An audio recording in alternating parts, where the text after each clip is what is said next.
We've introduced the idea of personas and how important they are to really get at something substantial where you're anchoring your user story into a user that really exists, that you really understand, and that you are, above all, able to provide actionable views of to your team as you all collaborate on this pivotal question of what's really going to be valuable to the user. In this video, we're going to look at the practice of creating personas, and I'll close with an introduction to the template we'll be using to actually start formulating these things and designing personas. We talked about how personas are a humanized view of who your user is. And this is an example of a bad persona. I see this kind of persona a lot, and it's okay if this is where you start, but there's a few things here that I would avoid. Number one, this is a gigantic population, women aged 28 to 45. Now, even if your market encapsulates a population that large, it's certainly not where you want to start with an innovative new feature. In design, we learn to start with the individual and generalize outwards. Also, a lot of the traditional views of marketing about working in aggregates and things like that don't work well for design. So for example, we may be less interested in how old these women are and more interested in what they actually do in practice, like have babies and go to the park. Well, you could have a young mother and an older mother doing that.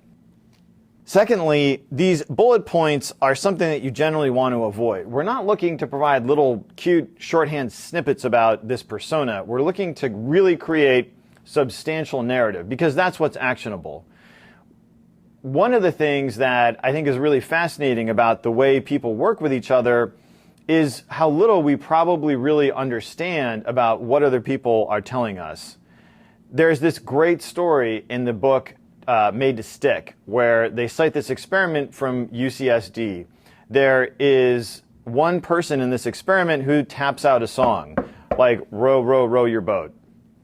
And the job of the other party is to understand what that song was. And the shocking part of the result is that I believe 74% of the tappers thought that their counterparty had understood that song, but actually it was only 7.4%. So think about that for a minute. What would that mean if people, our collaborators, are only understanding 1/10 of what we actually tell them? And that's why bullet points and these sort of shorthands and cliches do very little to help us drive to valuable outcomes for the user. We need nice, substantial narrative. We need real photos, not stock photos taken off the internet. And maybe one of the most pernicious things here is that they responded to a survey online. And we'll talk more about why this doesn't work, but if you ask a customer or a user a hypothetical question, especially a yes or no one, like, hey, would you like this new feature we're going to build? They're just going to say yes, because they just want to go home or move on or whatever. They know if they say no, you're going to feel bad and they don't want that, and you're going to argue with them and they don't want that either. So unfortunately, that is not a thing that we can do to kind of fast forward through this and get to a good answer that's going to help us drive to valuable outcomes. Customer discovery just doesn't work that way.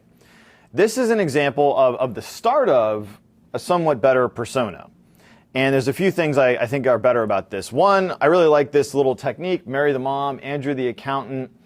Every little thing you can do to humanize these personas and avoid the tendency that we have to just make them arbitrary and put corporate speak in and put in cliches and shorthand. Every little thing you can do to help avoid that is good, and this is one such thing. Also, we see full sentences here, and this is the beginning of real, actual, substantial narrative. And the photo, this is a real photo taken with an iPhone. I made this checklist as a way to think through whether you're in a good place with your personas. Good personas should be vivid. If you hand them to a collaborator or you reread them a week after you created them, you should feel like you know this user and you can make thoughtful predictions about what kind of shoes would they wear, how would they relate to such and such a feature or even a piece of promotion we're going to do. And then you should be able to loop back through and test those things. And that's part of the actionability of personas. If they don't help you make decisions and design ways to test whether what you're producing is valuable, then there's no point in doing these things. Humanizing your work is just another thing you can do to help you drive to valuable outcomes. Like the user story, the only role of these personas is to help you drive strong narrative interdisciplinary collaboration. And if they're not helping you do that, they really have no point. They should be real. The more you're out observing real users and real customers, if you have customers, the better off you're going to be with these personas. So rather than talking about, do we think Mary the mom would do this or do that, make some time, make an hour, pop outside, go talk to them, call them up on Skype.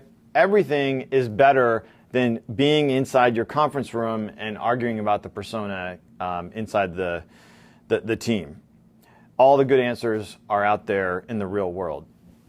They should be identifiable. So that doesn't mean that they're demographically specific, but you should be able to consistently find these people. And a good litmus test for your personas is, can you think of 5 people that match this persona off the top of your head that you could go out, even if you don't know their name, that you could go back out and find?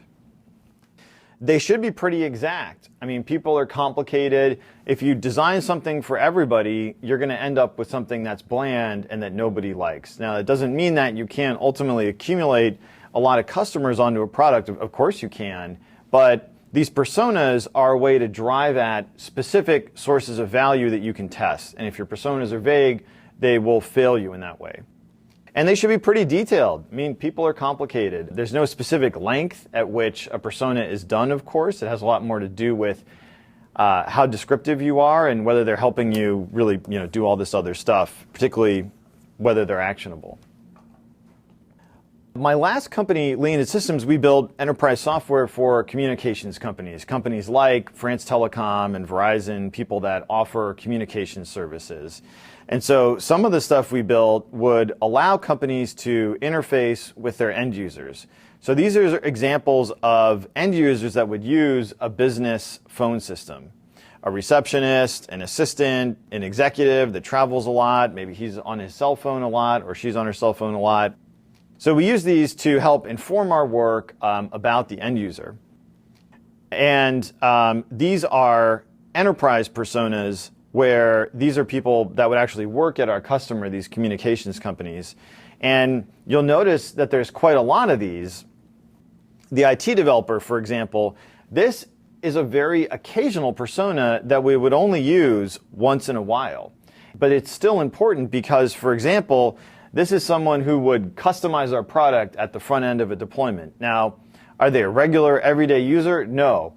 But that initial interaction was really important. And in practice, the persona helped us make some really good decisions about the kind of development environments this person uses and what tools and what documentation would work for them.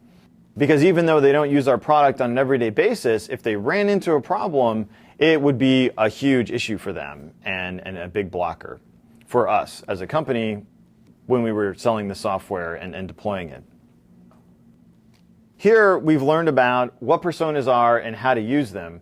And what I'd like to do is quickly show you the template that we'll be using to help you draft some of this stuff.